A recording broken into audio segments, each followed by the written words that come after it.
Imagine you quit your job tomorrow. You check your bank account and it says $1.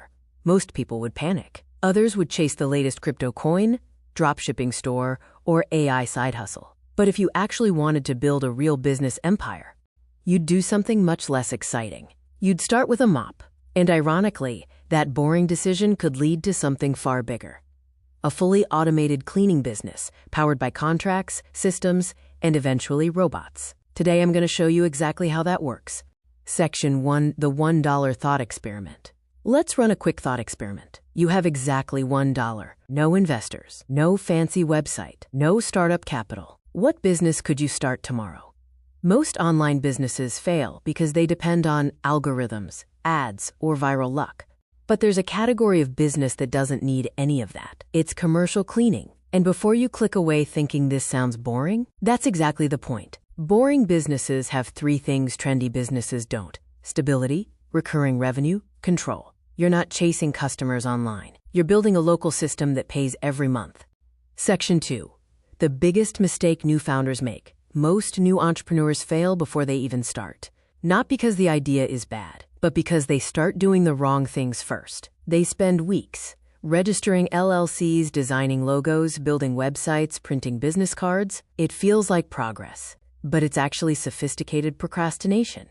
Because none of those things matter in the beginning. Here's the truth most people miss. You are not starting a cleaning business. You are starting a cleaning contract acquisition business. The mop doesn't matter. The vacuum doesn't matter. The logo definitely doesn't matter. The only thing that matters is this: can you get someone to say yes to paying you every month? Because if you control the contract, you control the business.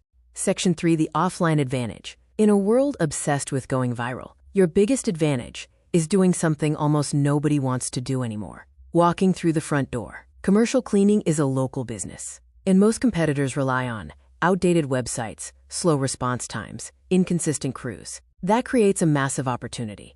Instead of targeting giant office towers, focus on businesses with 5 to 20 employees. Places like local gyms, accounting offices, small warehouses, marketing agencies. These businesses usually have the decision maker on site, and all you need to ask is one simple question: are you happy with your current cleaning service? If they hesitate, you've just found an opportunity, because most business owners don't fire cleaners because of price. They fire them because of inconsistency. Section 4, the subscription model. Commercial cleaning isn't about one-time sales. It's about stacking subscriptions. Each contract usually pays between $300 and $800 per month. Now watch what happens when you stack them.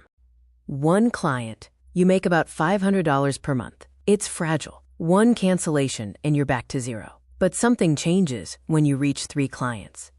3 clients. Now you're making $1,500 to $1,800 per month. You stop feeling desperate. The business starts feeling real. Then comes the real shift. 5 clients. Now you're making $3,000 or more every month. At this point, it's no longer a side hustle. You've built predictable cash flow. Instead of waking up unemployed every morning, your income renews automatically. Section 5, the devil in your head. This is where most cleaning businesses die. Not because of competition, but because of greed. Let's say you land a contract worth $1,000 per month. You have 2 options. Option 1, you hire a cleaner for $600 and keep $400. Option 2, you do the work yourself and keep the full $1,000. Your brain will tell you to take the $1,000. But that decision kills the business. Because if you clean it yourself, you didn't build a business. You bought yourself a job. But if you hire someone, that $400 margin becomes leverage. It buys you time to go find the next contract. Hours don't scale. Contracts do.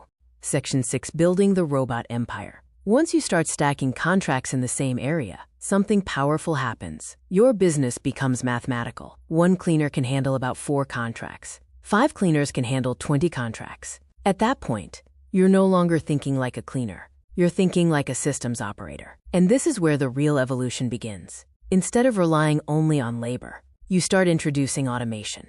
Things like robotic floor scrubbers, autonomous warehouse vacuums, AI route scheduling, automated inspections. Eventually, you're not just selling cleaning anymore. You're providing cleaning infrastructure. Machines don't call in sick. They don't negotiate. They don't quit. That's how a simple cleaning route can turn into something much bigger.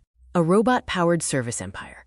Here's the truth most people don't want to hear. Real wealth is usually hidden in unsexy places. Most people will never start this business. Not because it doesn't work, but because of something called the ego tax. They'd rather call themselves a tech founder, even if their bank account says zero. But if you're willing to do something boring, long enough to build systems, you can create something powerful. Not a hustle, not a trend, but a business that runs every month. So the question is simple. Are you willing to be unexciting long enough to become wealthy? Because your empire might not start with an app. It might start with a mop.